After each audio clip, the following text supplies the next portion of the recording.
thank you guys so much for coming. I actually just want to start by asking how you guys met, because I know, and this is based on us, a lot of people, couples, or people that are single, they always have this dreamy idea of what meeting is. And I know, when I met him, it was just on Twitter. It wasn't even like that. She was thirsty. No.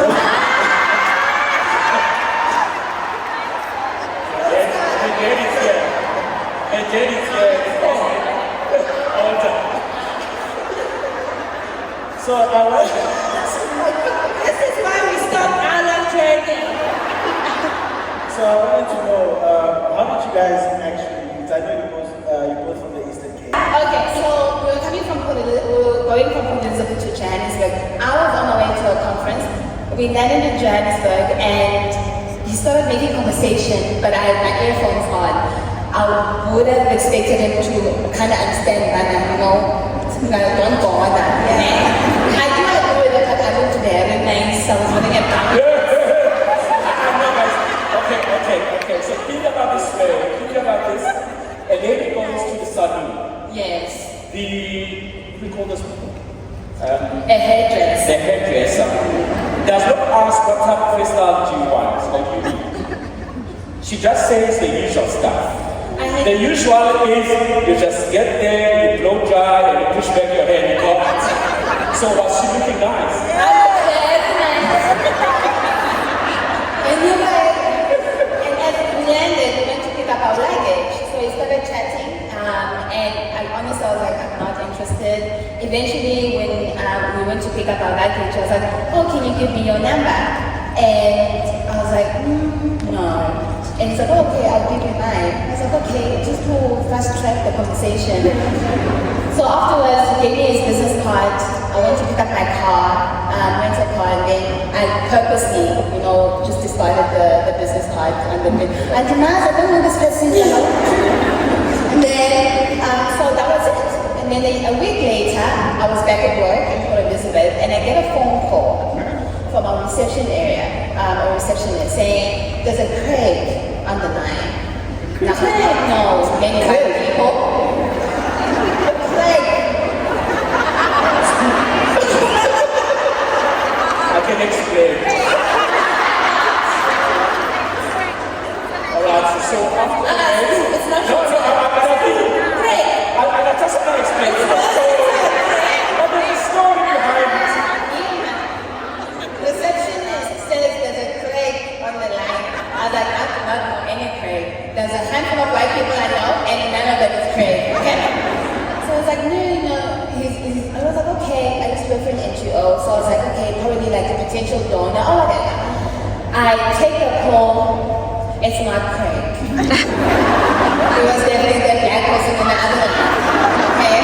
Hi. This is Skumbuzo. We met about a week ago. I was like, oh, okay, stalker tendency much? And he said, oh, I forgot that I don't know. I forgot that I told him where I worked, or the company that I worked for. I wasn't interested in me. I was just... So anyway, he said, oh no, he didn't say anything romantic or anything. I said, no. You said that you work for an NGO, and I just wanted to see what you guys do. I was like, oh, did and I took him around, I did. This story sounds Around so you wanted to come? But I'm food. Potential fun. Hold on. International artists. Sorry, international guests. And we have to speak apologies. So I think to myself, the only reason I asked him to come is a potential fun. That guy, you can't be big. All is very hard. So he came in, and I took him around. But then I could see this one's not interested. Okay, I understand you don't want to give me your number still, but can we chat on emails? And then I chatted on emails, and the rest is history. I realized it's kind of cute that maybe I was thirsty also. How do you know that he or she is The what? You I see? think the question should rather be, when did I realize that this one is the one? Because when we met, it was on the 11th of April, right?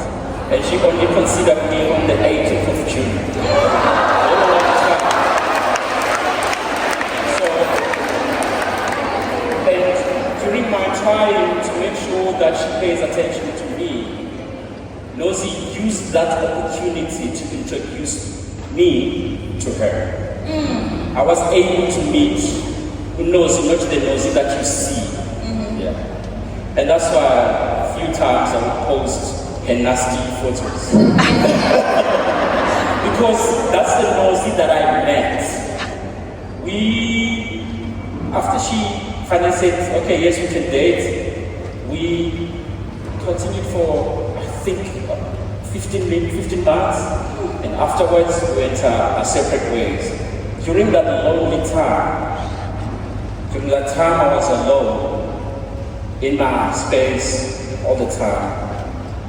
The pictures, not the picture that you see, but the conversations kept on popping up, and they remind me that she holds values and principles that I would need to know.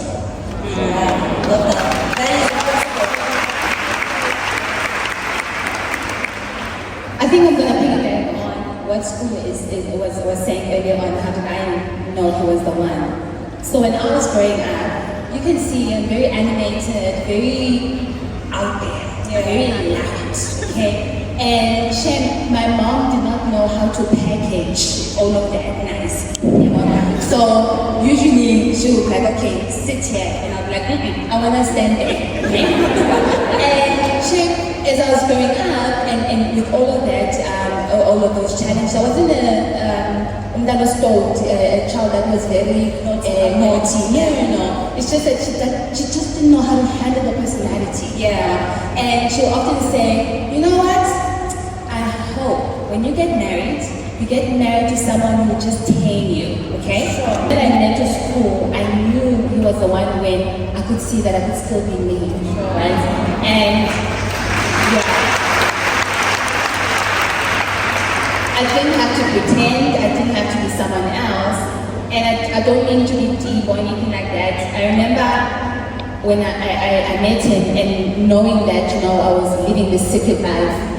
So we met in 2016, and it had been 3 years since I was diagnosed with HIV, and no one in my family knew. And so it was always like a fear of mine where, okay, if I start dating, how am I going to disclose to this person, you know, that where I come from, the fact that I'm living with HIV and stuff like that. Because immediately like, oh, what's the history behind there, and all of that, where do you start, where do you end? And I remember, I think I'll always go back to this, when I disclosed to him, there was no change on his facial expression, like there was none. I mean, when someone tells you something, you're true. Yeah. And whether you like it or not, your face changes. Usko did not flinch. He did not. His facial expression was the same from start to finish. And then I was like, okay, can we still go out for lunch? And I was like, yes. Here, this person, you kind of living a life and saying, hey, I'm living with HIV. What does that look like for you? So at the time when she met me, I think she met me at the time I knew my abilities as a person, what I could offer. And my biggest fear is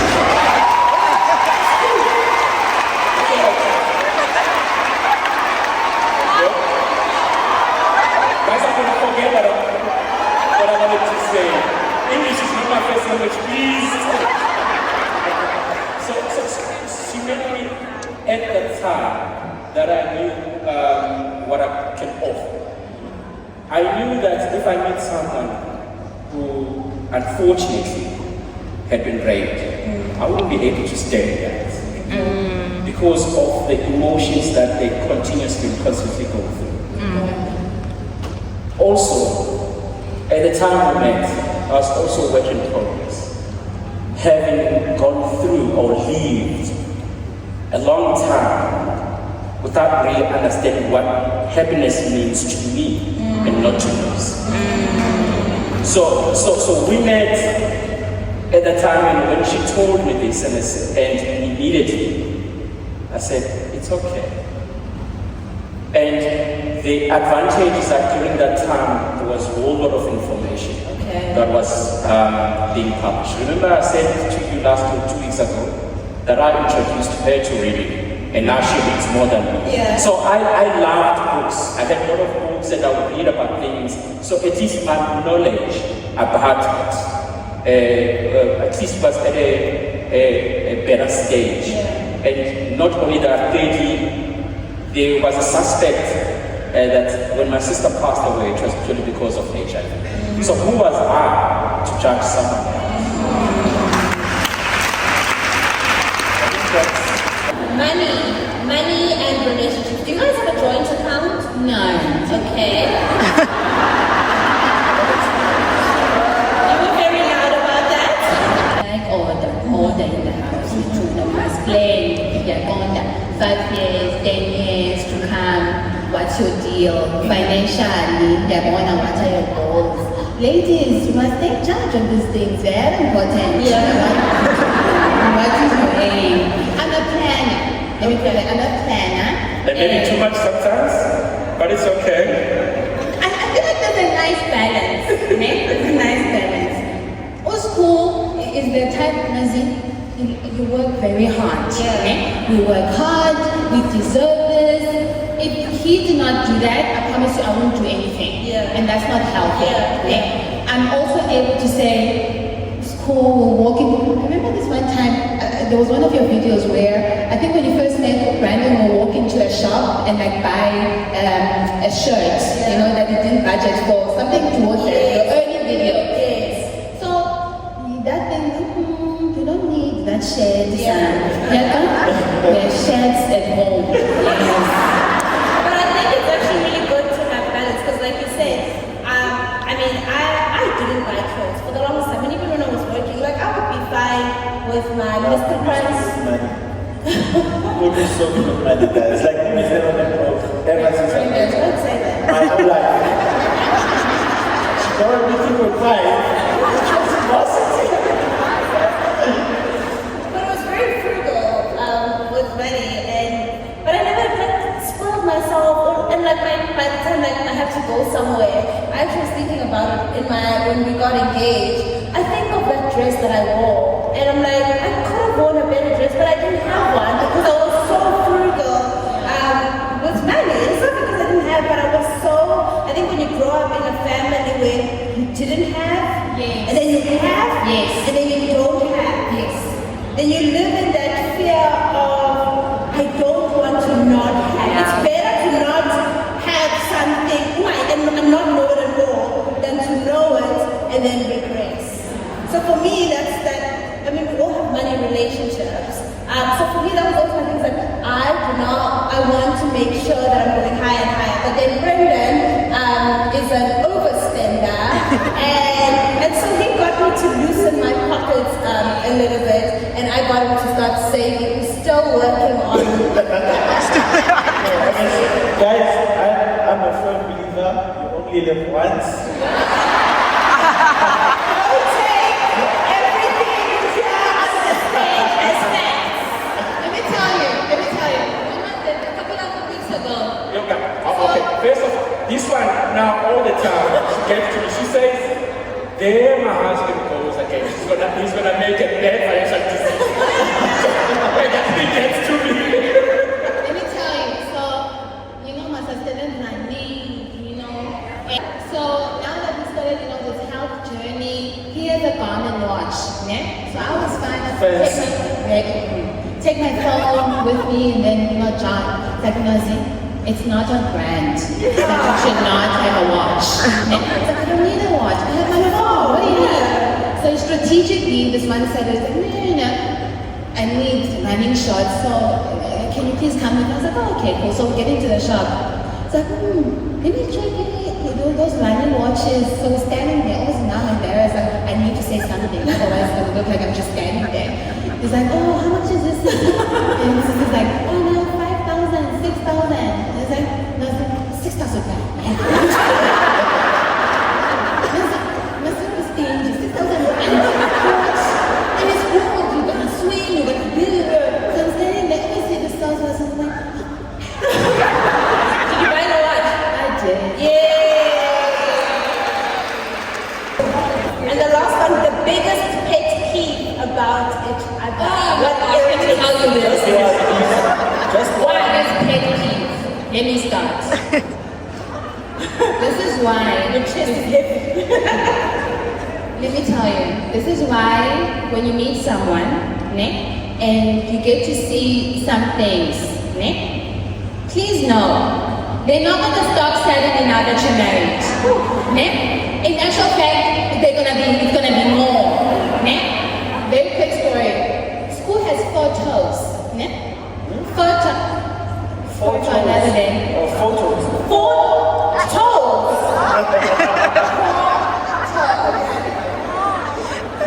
It's genetic. I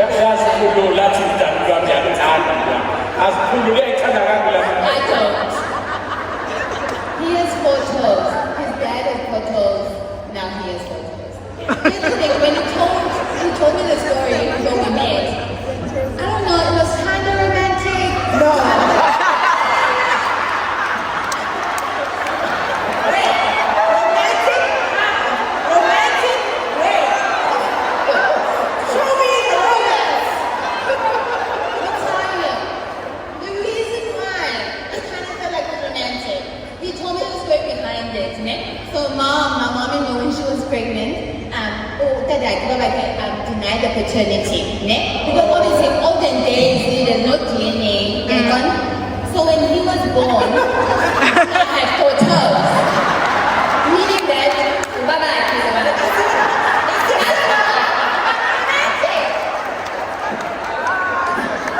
Anyway, Is that the romantic story?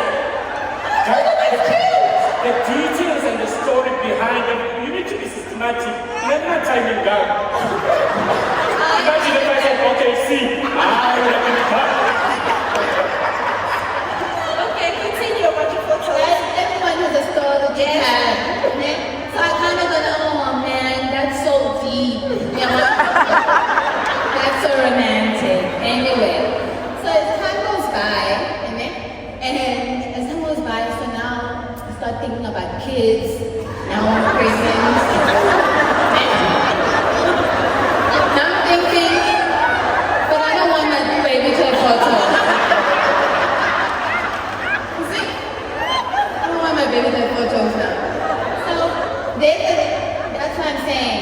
Whatever you accepted when you were dating, make sure you're gonna withstand it next time.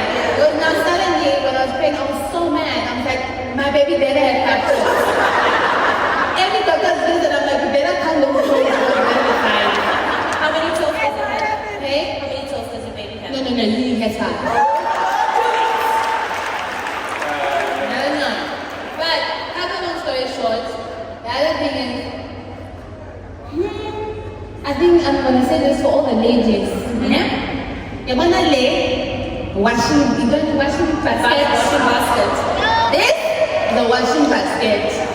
This is not the washing basket. That means take your things and put them in the washing basket. Not on the side, not here, not here. That's your healing. That's healing. You know what I said to my mom the other day? I said, I'm realizing that I can either choose to have this fight for the rest of my life or just let it go. My pet peeve. I think, and it's funny, it's like what you said, it's a thing that I found when I met him and I'm like, that's my man. Brendan loves sleep and he loves to be calm. So when we have to do things and he doesn't have structure. So I like to live in a box, right? And if my boss is doing this, we're gonna fix it. I don't care how we're fixing it, but I want it to be a box. And Brendan lives in a what do you call it? Like, this is Brendan.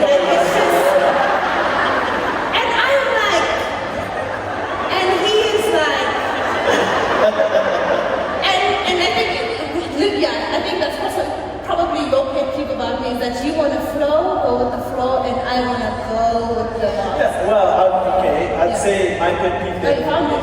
I still don't have it. I just lost it. No, it's the fact that Mpumi loves the benefits of the flowing process. I don't want to do it.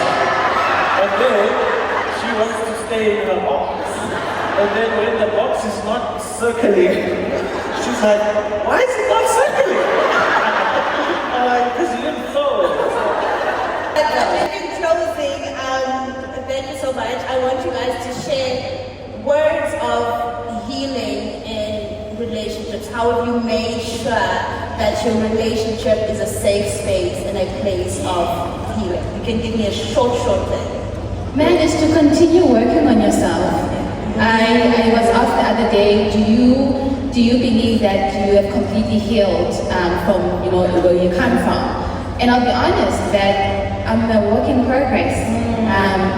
10 years later, I get triggers, and it's natural. It's okay. I think that's the most important thing, that it's okay. No one determines or defines how long should your healing process be. Yeah. So however long it takes, I think the most important thing is to continue working on yourself. To be a better version for me, but also be a better version for my partner. Yeah. Cool. All right, I hope it's 90 seconds, 2 minutes or less, but it's fine, 90 seconds. All right, so I think in 2 Kings 20 chapter, it talks about greatness, and it says greatness is measured by service. And that service, it does not mean to somebody else. It means it starts with you. So you've got to make sure that you service yourself, because you can't give from an empty well. Yes, sir. And love is an act of service. Sure. Once you give that love to yourself first, it comes out naturally. But the second thing is, you need to communicate that. A lot of times, Tina hesitates. This one wants me to figure out things. Yeah. I wanted to figure out things. It does not work like that. Yeah. So you've got to make sure that you talk all the time. Yes. We do that. She has taught me that it's not a skill that I had. I would just keep quiet. But she has taught me, and I've learned that, and I'm using it. Yeah. And for any man sitting here, you need to be surrounded by friends that do not fear you, and that do not have your perspective. I've got a friend of mine to be sitting somewhere there, and I've got Jimmy. Jimmy would tell me and do me that I am buying already, and they're not buying my face. Sure. So you need to make sure that you have a set of friends that will tell you what is right and what is wrong.